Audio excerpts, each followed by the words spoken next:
Pak Dudi Dam, seorang guru SMP, ingin mengajarkan murid-muridnya materi tentang iklan. Tujuan pembelajarannya adalah murid-murid dapat menangkap makna secara kontekstual terkait fungsi sosial, struktur teks, dan unsur kebahasaan dari iklan tentang produk dan jasa. Pak Dudi Dam lalu membuat skenario pembelajaran sebagai berikut. Di awal pembelajaran, Pak Dudi Dam melakukan diskusi untuk memperkenalkan murid pada topik tentang iklan dengan menggunakan beberapa pertanyaan pemandu seperti: apa yang membedakan antara iklan dengan bentuk tulisan lain? Iklan apa yang benar-benar menarik untuk kalian? Apakah dibutuhkan biaya untuk membuat sebuah iklan? Jenis pekerjaan apa yang tersedia dalam periklanan?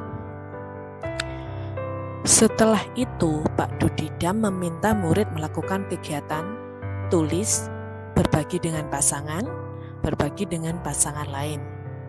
Secara individu, murid akan diminta menulis 3 hingga 5 iklan yang menarik bagi mereka. Mereka lalu berbagi apa yang dituliskan dengan satu teman lain secara berpasangan. Saat berbagi, mereka boleh menambahkan pendapat. Setiap pasangan kemudian berbagi dengan pasangan lain. Setelah itu, Pak Dudi Dam melakukan diskusi dengan seluruh kelas. Ia akan menggunakan daftar iklan yang dituliskan oleh masing-masing kelompok sebagai contoh. Kemudian membahasnya dengan menekankan pada target audience, sasaran pesan utama, mengapa beberapa iklan lebih efektif daripada yang lain. Pak Dudi Dam lalu memperjelas konsep dan istilah periklanan sesuai kebutuhan. 3. Kerja kelompok kecil. Murid akan diminta untuk membentuk kelompok yang terdiri dari 4 sampai 5 orang untuk mendiskusikan kelebihan dan kekurangan berbagai jenis iklan. Setiap kelompok akan diberikan selembar kertas dan bekerja di meja mereka. Setiap lembar kertas grafik memiliki T-card untuk menuliskan kelebihan dan kekurangan untuk jenis iklan tertentu, misalnya radio, TV, internet, cetak, billboard. Setiap kelompok akan melakukan brainstorming dan mencatat 2 kelebihan dan 2 kekurangan dari jenis iklan tertentu.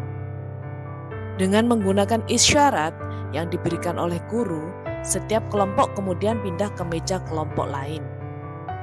Mereka membaca masukan yang telah ditulis sebelumnya dan menambahkan 2 kelebihan dan kekurangan lagi. Terus berlanjut demikian sampai setiap kelompok memiliki kesempatan untuk membahas semua jenis iklan. 4. Pak Dudi Dam lalu mengumpulkan kembali murid sebagai satu kelompok besar. Ia lalu memfasilitasi diskusi yang diperlukan untuk memperjelas dan atau memperluas pemahaman konsep seperti target audience, kejelasan pesan, dan penggunaan fitur kebahasaan dan desain seperti pemilihan judul, teks, gambar, dan format. 5. Pak Dudi Dam lalu memberikan tugas individu. Ia membedakan penugasannya sesuai dengan kemampuan murid.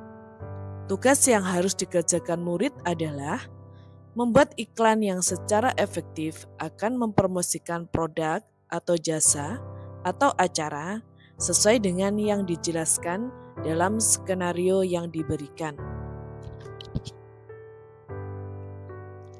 6. Pak Dudi Dam menetapkan skenario tugas yang berjenjang sesuai dengan pengetahuan dan pemahaman konsep murid-muridnya. Perbedaan skenarionya adalah: skenario 1 bersifat lebih konkret dan terstruktur dengan petunjuk langkah demi langkah dan mencakup semua informasi yang diperlukan untuk menyelesaikan tugas. Skenario 2 kurang terstruktur dan lebih terbuka dibandingkan skenario 1. Dan skenario 3 bersifat konseptual dan terbuka dan membutuhkan riset. 7. Pak Dudida mendorong murid untuk memilih lokasi di kelas yang mendukung cara belajar dengan baik.